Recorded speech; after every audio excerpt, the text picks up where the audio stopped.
అధికారిగా ఉండి ప్రజలకు ఎంతో సేవ చేసిన ఆర్ఎస్ ప్రవీణ్ కుమార్ నాగర్ కర్నూలు ఎంపీగా గెలిస్తే ఎంత చేస్తాడో ఒకసారి ఊహించండి అంటూ బీఆర్ఎస్ వర్కింగ్ ప్రెసిడెంట్ కేటీఆర్ అన్నారు.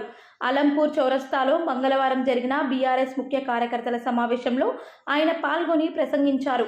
నిజాయితీ గల అధికారిగా పేరు పొందిన ఆర్ఎస్ ప్రవీణ్ కుమార్ను ఎంపీగా గెలిపిస్తే జిల్లా అన్ని రంగాల్లో అభివృద్ధి చెందుతుందని అన్నారు.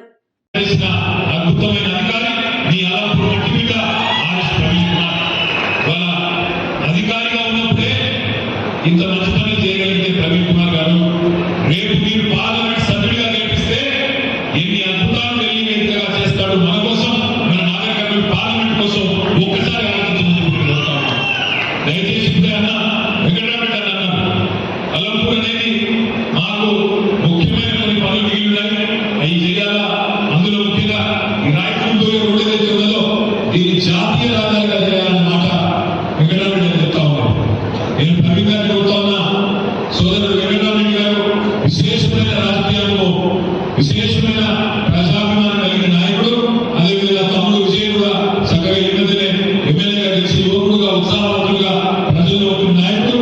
వారితో కలిసి గట్టిగా మీరు కూడా అలంపూర్కు బ్రహ్మాండమైన సేవలు అందించాలని చెప్పి మనస్ఫూర్తిగా పార్లమెంట్ సభ్యుడిగా గెలిచిన తర్వాత